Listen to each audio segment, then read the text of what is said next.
The space station hung in the darkness like a metal flower. Its black walls gleamed against the dying red star that gave it light. This was Umbra Station, a place where the vampire lords met to make their deals and plans. Tonight, it would see a wedding. Stood at the tall window of her quarters, watching ships arrive. Each one carried more guests for tomorrow's ceremony. The vampire ships looked like sleeping bats with their dark wings spread wide. She had lived for 400 years, but she had never seen so many of her kind in one place. "Lady," a voice spoke behind her.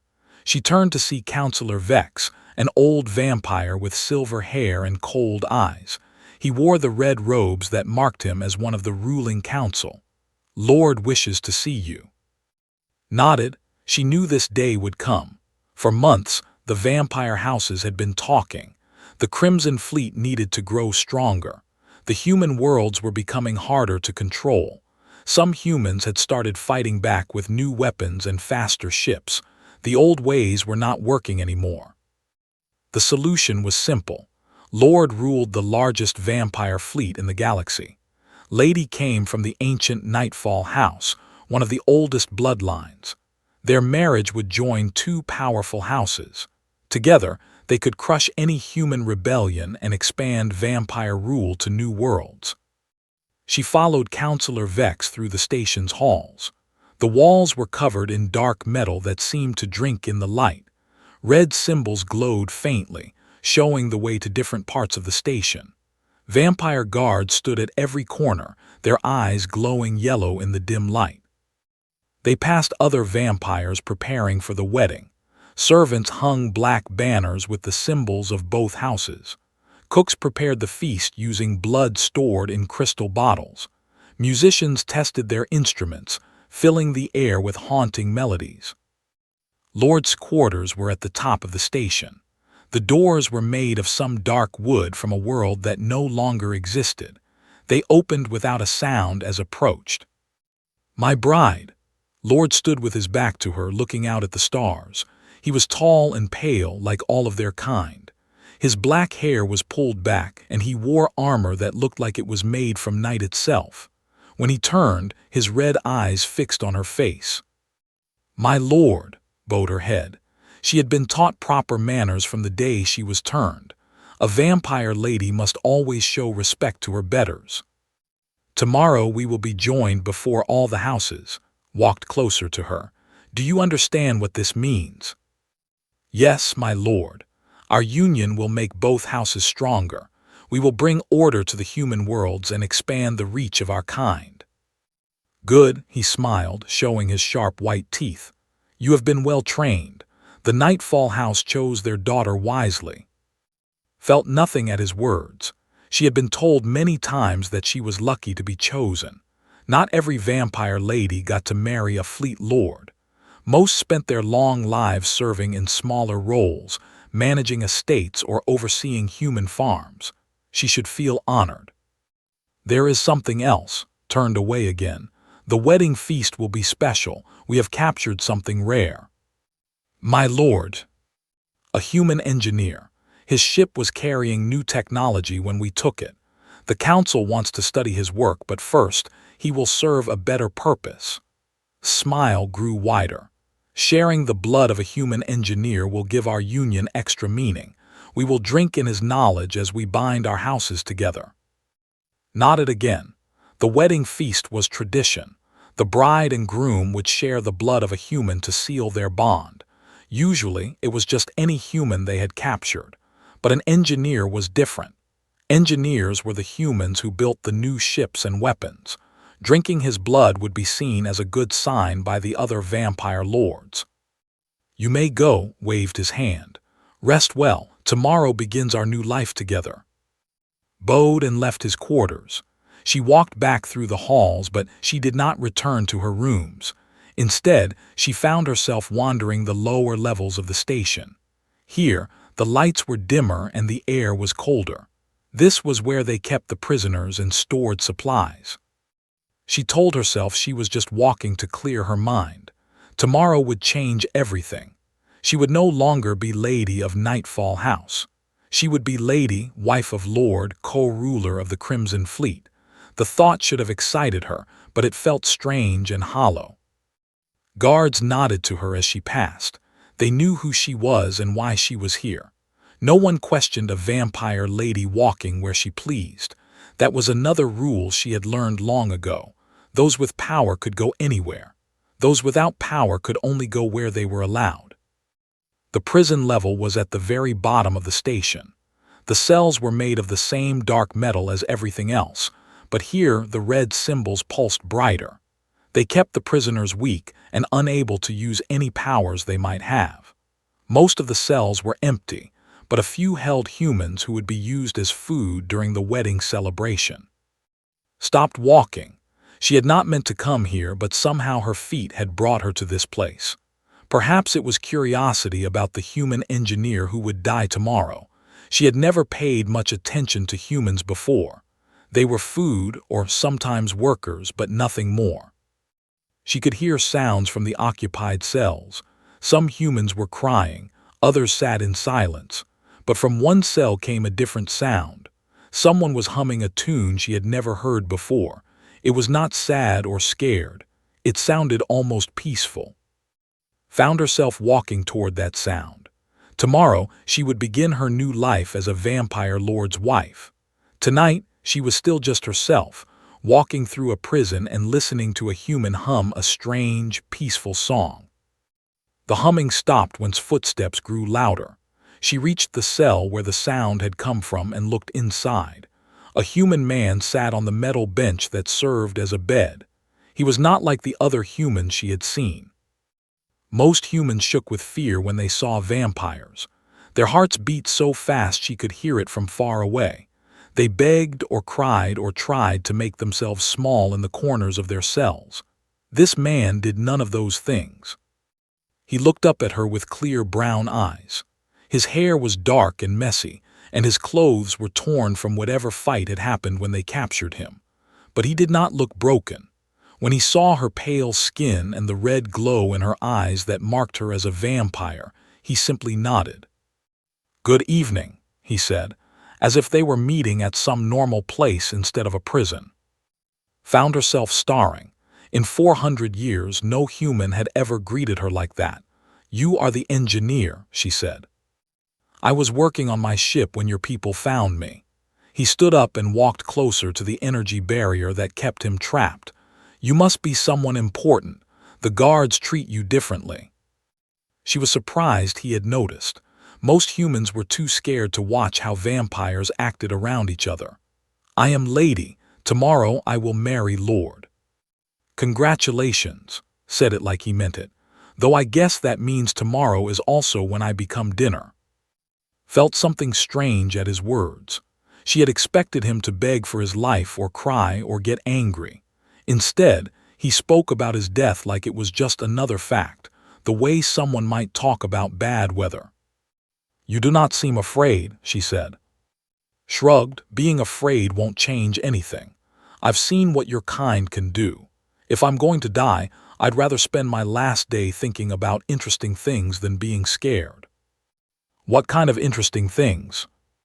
"Well, this station, for example," gestured around his cell.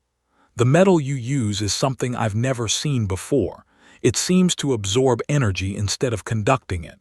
And those red symbols on the walls, they're not just decoration, are they?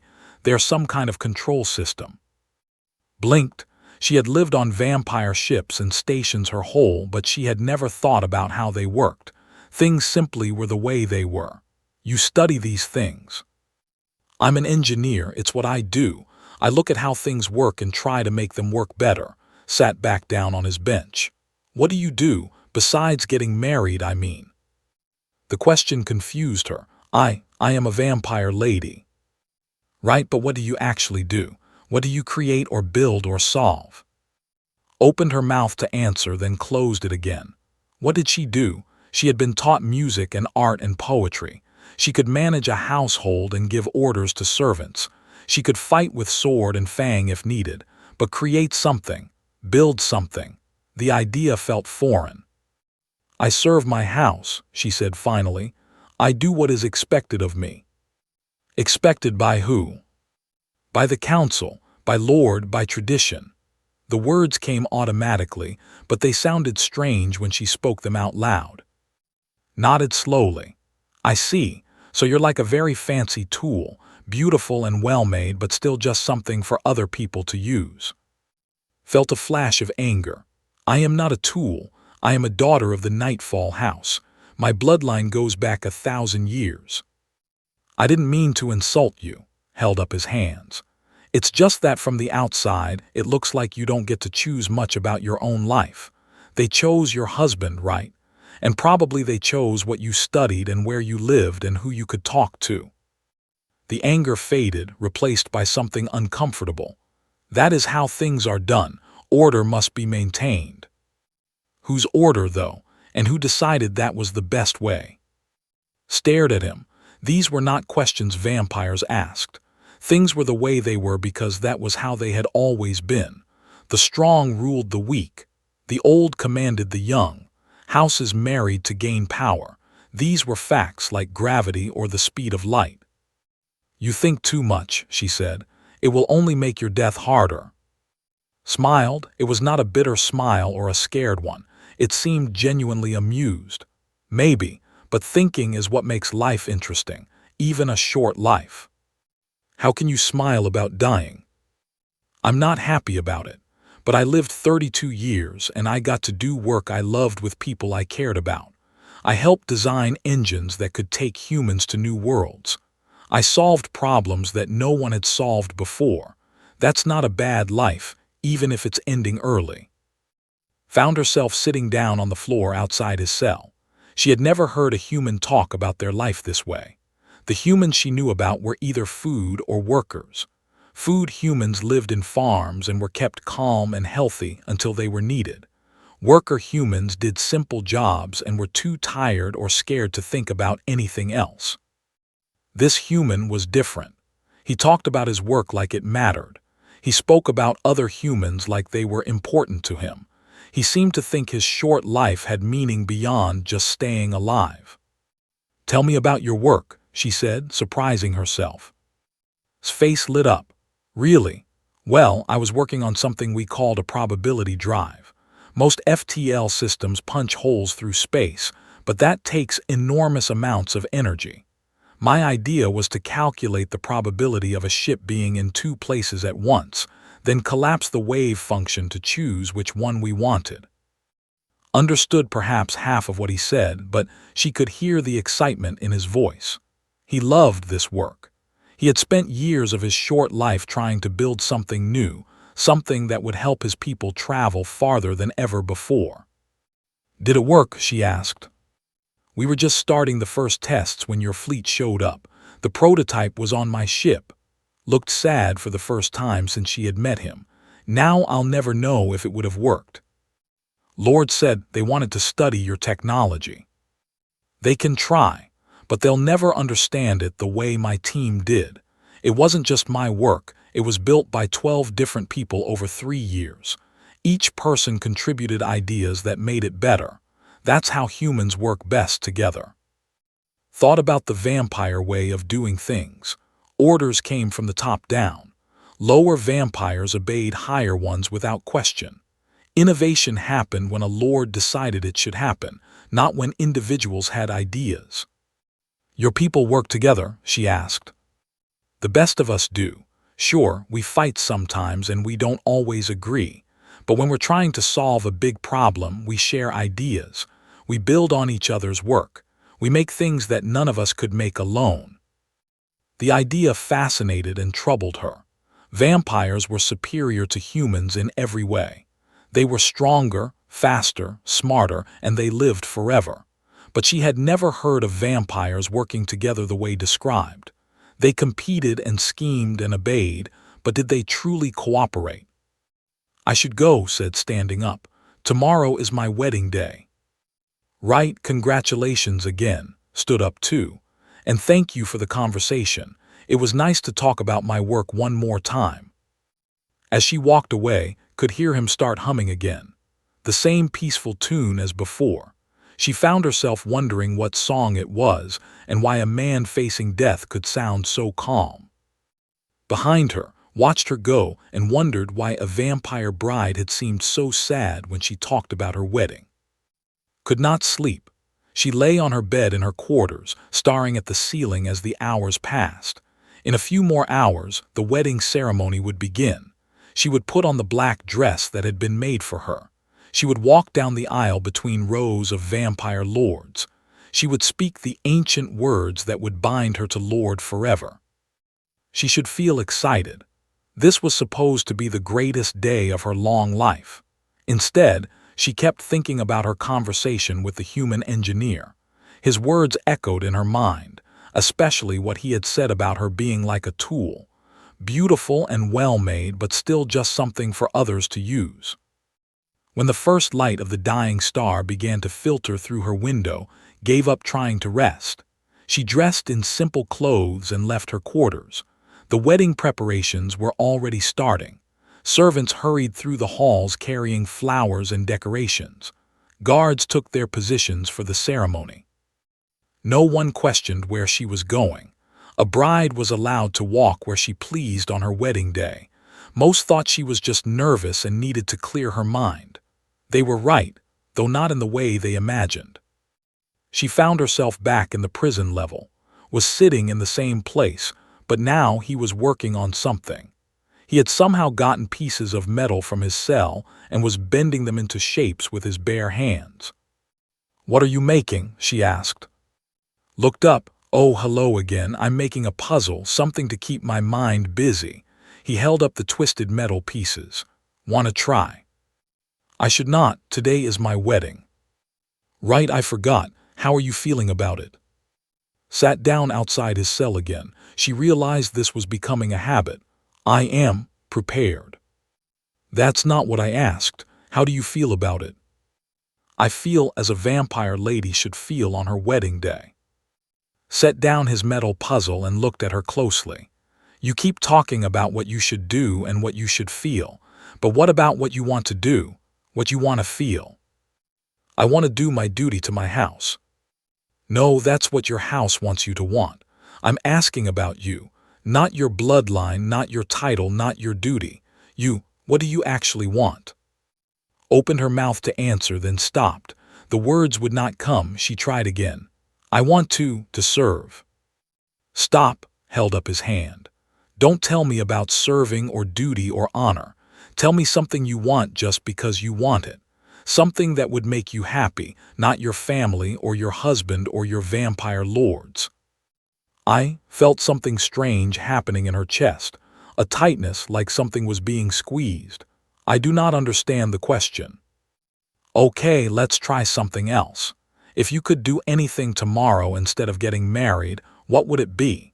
If you had complete freedom to choose with no consequences, what would you choose to do?"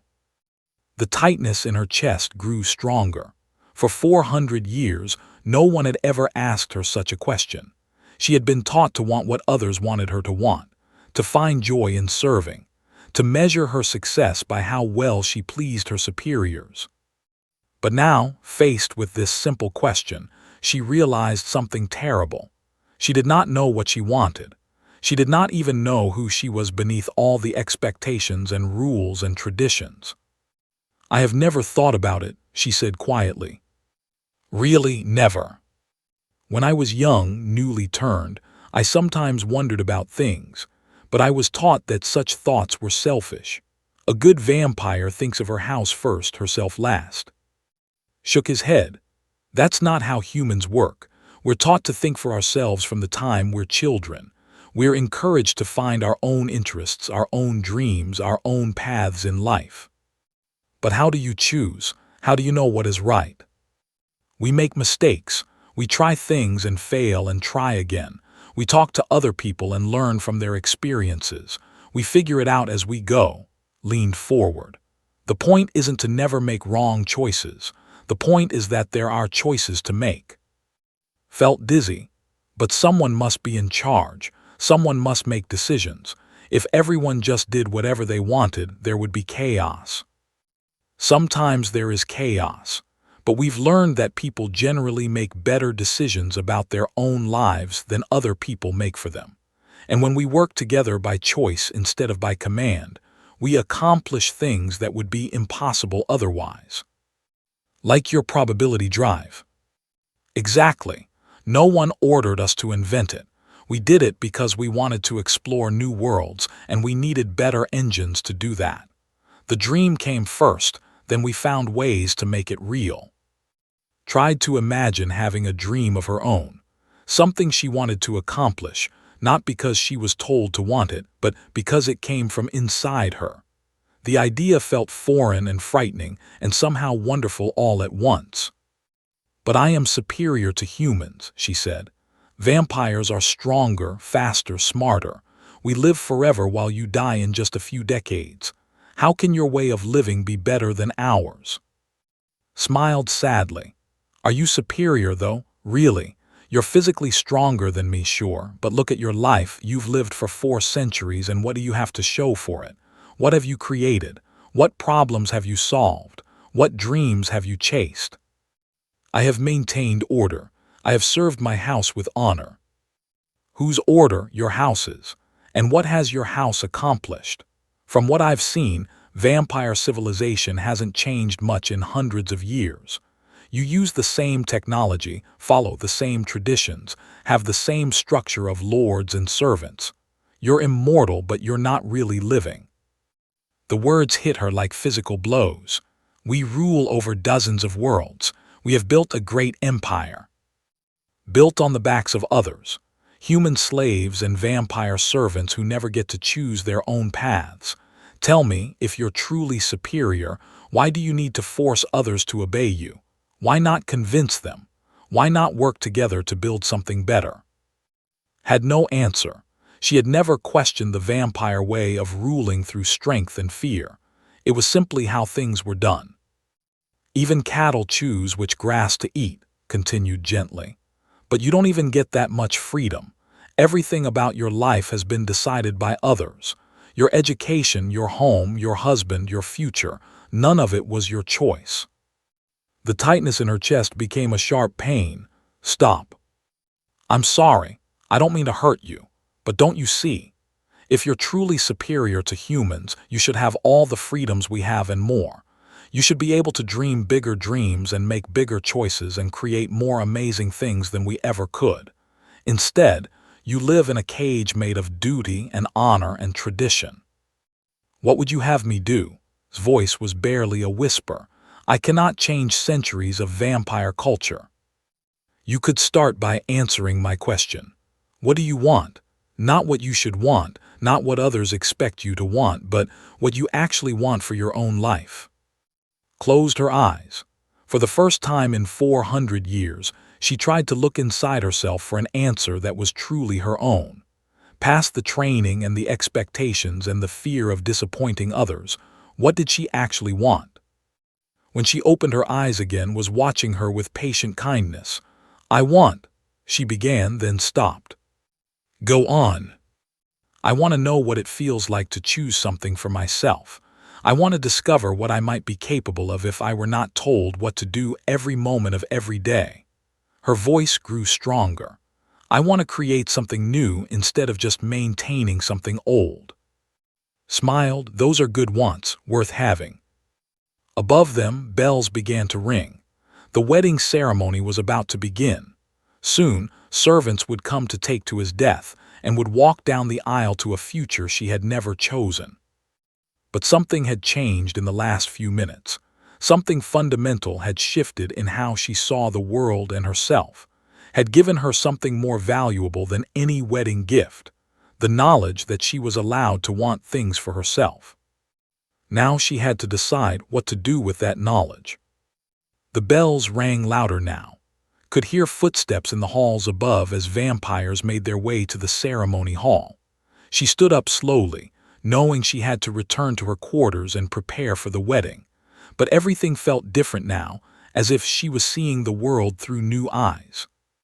"Thank you," she said too. "For what?" "For asking me what I wanted. No one has ever asked me that before." Nodded, Everyone deserves to be asked that question. I hope you find good answers. Walked back through the prison level, but her mind was racing. Every step took her closer to a wedding she no longer wanted, to a future she had never chosen. But what could she do? She was one vampire against an entire civilization. If she tried to refuse the marriage, Lord would simply force her. The council would declare her house in disgrace. Her family would suffer for her rebellion. But words kept echoing in her mind. What do you want? For the first time in centuries, she was starting to understand that the question mattered. She reached her quarters and found servants waiting for her. They had prepared the wedding dress, a flowing gown of black silk with silver threads that sparkled like stars. It was beautiful, and it looked like a prison. "Lady," said the head servant, a vampire woman named Mora who had served the Nightfall house for decades. "You must hurry. Lord is waiting." Allowed them to dress her and arrange her hair. She sat still while they painted her lips dark red and placed silver jewelry around her neck. But her mind was elsewhere, thinking about everything had told her. She began to notice things she had never seen before. The way the servants never looked directly at her unless she spoke to them first. The way they asked no questions about what she wanted, only focused on what was expected. The way everyone around her seemed to live in careful, practiced fear of disappointing their superiors. Was this really superior civilization? Or was it just a very organized form of slavery? "There," said Mora, stepping back. "You look perfect, my lady." Perfect? Like a beautiful tool ready to be used for someone else's purpose. Looked at herself in the mirror and saw a stranger. The dress was elegant, her hair was flawless, her makeup was exact. But the woman in the mirror looked hollow, like a doll waiting for someone else to make it move. A knock came at the door. "Lady," called a guard's voice, "Lord requests your presence." This was it. In a few minutes, she would walk into that ceremony hall and speak vows that would bind her for eternity. She would become exactly what everyone expected her to become, and she would never know what she might have been if she had been allowed to choose. Unless. His mind began to work faster than it ever had before. She thought about the station's layout, about the guards' positions, about the timing of the ceremony. An idea began to form. A dangerous, impossible, wonderful idea. "Tell Lord I will be there shortly," she said to the guard. "I need a moment to compose myself." When the guard's footsteps faded, turned to Mora. "I need you to deliver a message to the kitchen staff." "Of course, my lady." "Tell them that Lord wants the wedding feast brought to the ceremony hall early. The human prisoner should be prepared and brought up during the vows, not after." Mora looked confused. "Are you certain, my lady? That is not the usual way." Lord was very specific. He wants to share the human's blood at the moment we are bound, not after. Put authority into her voice, the way she had been taught. Do not question his orders. "Yes, my lady, at once." After Mora left, moved quickly. She went to her jewelry box and took out a small silver knife, a ceremonial blade that had belonged to her family for generations. She slipped it into her dress, hiding it in the folds of silk. Then she sat down and tried to appear calm while her mind raced through the plan. It was insane. It would probably fail. And even if it succeeded, she would become an enemy of every vampire house in the galaxy. But for the first time in 400 years, it would be her choice. The guard returned. "Lady, it is time." She walked with him through the halls of the station, her steps steady despite the fear and excitement coursing through her. Other vampires bowed as she passed, but she barely saw them. Her attention was focused entirely on what she was about to do. The ceremony hall was magnificent. Hundreds of vampire lords and ladies filled the seats, their pale faces glowing in the dim light. Black banners hung from the ceiling, displaying the symbols of both houses. At the front, Lord waited in his ceremonial armor. Walked down the aisle between the rows of guests. She could hear whispered comments about how beautiful she looked, how perfect the match was, how this union would strengthen vampire power across the galaxy. Each word felt like another chain being wrapped around her. Lord smiled as she approached. He looked pleased with his acquisition, this valuable addition to his household. When she reached the altar, he took her hand in his cold grip. "You look radiant, my bride," he said. "Thank you, my lord." The ceremony began. An ancient vampire priest spoke the old words about duty and honor and eternal binding, responded when expected, but her eyes kept moving to the entrances. Had her message been delivered? Then she saw them. Guards were bringing the wedding feast into the hall, walked between them, his hands bound but his head held high. He looked around the room with that same calm curiosity she had seen in his cell. When his eyes met hers, she saw understanding there. He knew what she was planning. "And now," the priest intoned, "the blood binding. Let the houses of and Nightfall be joined forever in strength." The guards brought forward. One of them held a crystal goblet, ready to collect his blood. Lord drew his ceremonial sword, its blade gleaming with dark metal. "With this blood we seal our union," said, raising the sword. This was the moment. His hand moved to the hidden knife. Her heart, which had not truly beaten for centuries, suddenly felt alive in her chest. "No," she said. The single word rang through the silent hall like a bell. Every vampire turned to stare at her. Sword stopped in midair. "What did you say?" he asked. "I said no," drew the silver knife and cut the rope's binding's hands. "I choose not to marry you. I choose not to seal this union. I choose to be free." Chaos erupted in the ceremony hall. Vampires leaped to their feet, shouting in shock and outrage. Guards moved toward the altar but was faster. 4 centuries of vampire training had made her swift and deadly. She grabs hand. "Can you fight?" "I can try," he said, picking up the guard's dropped sword. "Then let's go create something new." Together they fought their way toward the exit. Behind them, Lord's roar of rage shook the station itself. But ahead of them lay the unknown, and for the first time in her long existence, was eager to discover what it might hold. The alarm screamed through Umbra Station and ran through the corridors. Behind them, shouts and the sound of metal boots echoed off the walls. Every vampire on the station was now hunting them. "This way," said, leading down a service corridor she had noticed during her years of wandering. Her vampire speed made her much faster than him, but she stayed close, helping him keep up. "Where are we going?" asked, breathing hard. "The docking bays. There's a small ship in Bay 7, one of Lord's personal scouts, if we can reach it." "Can you fly it?" "I can learn," she smiled fiercely. "I'm discovering I like learning new things." They reached a junction where 3 corridors met.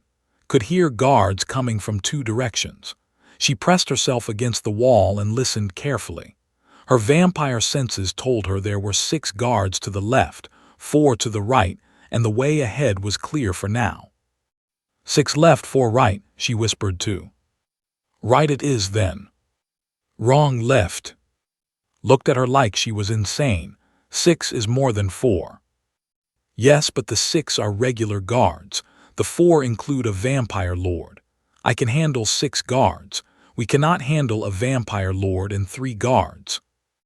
She was already moving, her silver knife flashing in the dim light. Followed, amazed at how she moved through the combat. He had seen vampires fight before when they attacked his ship, but this was different. Wasn't just stronger and faster than humans, she was graceful, like she was dancing instead of fighting. The 6 guards never had a chance. Within seconds they were all down, and was already running toward the docking bays. "How did you know which way to go?" asked as they ran. "I listened to their heartbeats. Vampire lords have different rhythms than regular vampires.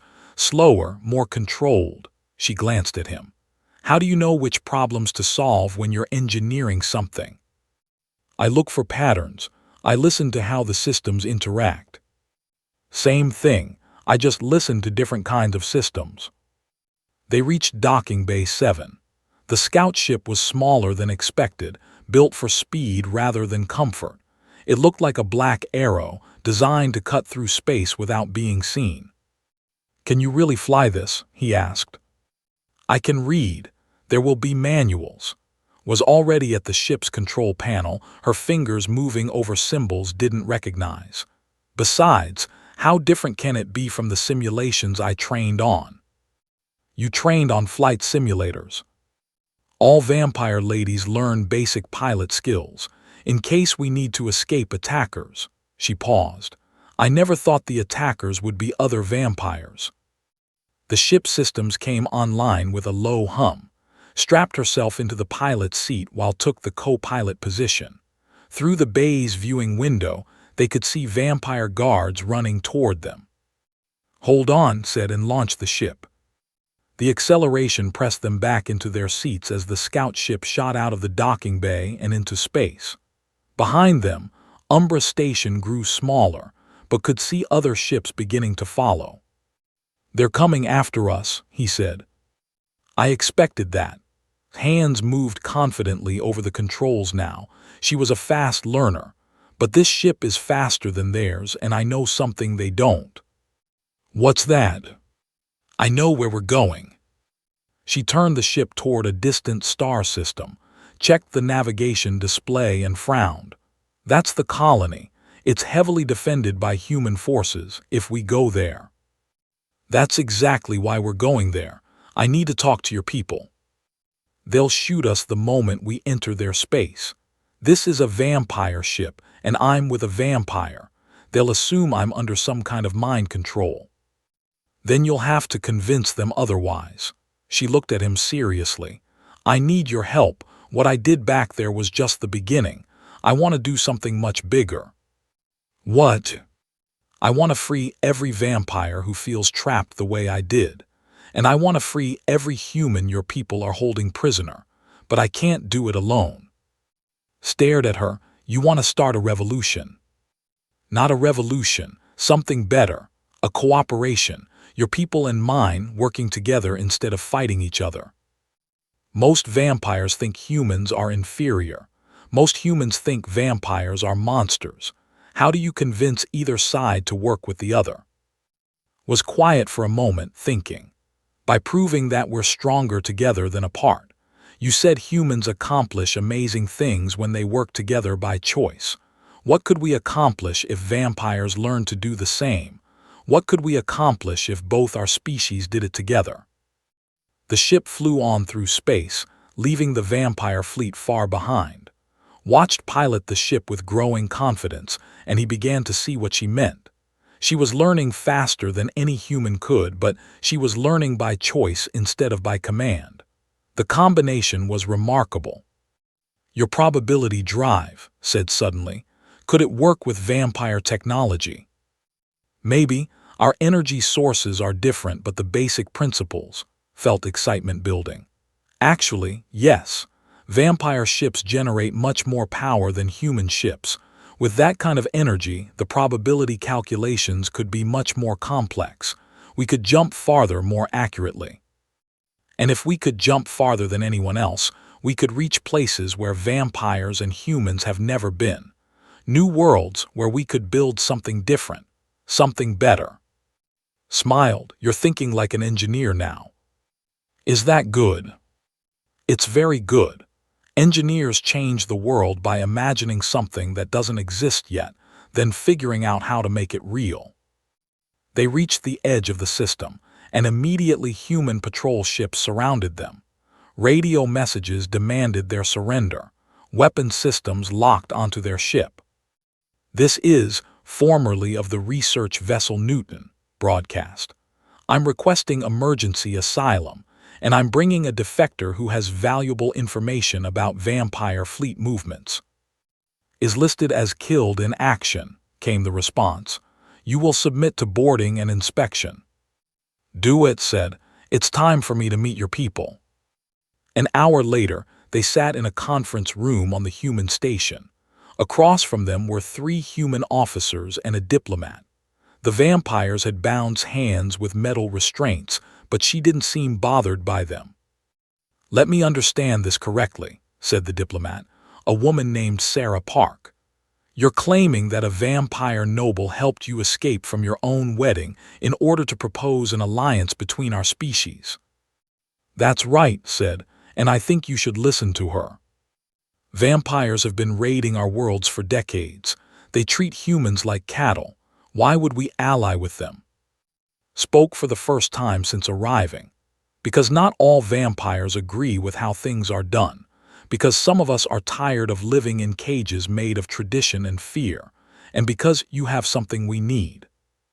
Which is the knowledge of how to choose, how to work together by choice instead of by command, how to dream new dreams instead of just following old patterns. Met the diplomat's eyes. I lived for 400 years before a human asked me what I wanted. In one conversation, he changed how I see everything. Imagine what we could change together. Sarah Park looked skeptical, but could see she was listening. "What exactly are you proposing?" Park asked. "A colony ship," said. "Vampires and humans working together to build something new on a distant world. We combine your creativity and cooperation with our longevity and technology. We prove that both species are stronger when they're free to choose their own paths. And if it fails, then we'll have failed while trying something worth doing. That's better than succeeding at something meaningless." Leaned forward. "She's right, and I know how to make it work. My probability drive combined with vampire technology, we could reach places no one has ever been. Start fresh with new rules." The room was quiet for a long time. Finally, Sarah Park spoke. "It's the craziest idea I've ever heard, but the war isn't going well and we're running out of options." She looked at. "If we agree to this, you understand there's no going back. Your own people will hunt you for the rest of your existence." Smiled. "They were already controlling the rest of my existence. This way, at least it will be my choice how to spend it." 6 months later, the ship Harmony launched from a secret human shipyard. Half of its crew were human volunteers. The other half were vampires who had chosen freedom over hierarchy. At its heart was a new kind of engine that could take them farther than anyone had ever gone. Stood on the bridge next to, watching the stars stretch into lines as they jumped toward their new home. For the first time in her long life, she was traveling toward something she had chosen, not something that had been chosen for her. "Any regrets?" asked. "Only one," she said. "I regret that it took me 400 years to learn the most important question in the universe." "Which is?" "What do you want?" smiled. Such a simple question, but it changes everything. Behind them, both human and vampire crew members worked side by side, building a future none of them could have imagined alone. And ahead of them waited new worlds, new possibilities, and new dreams that were truly their own.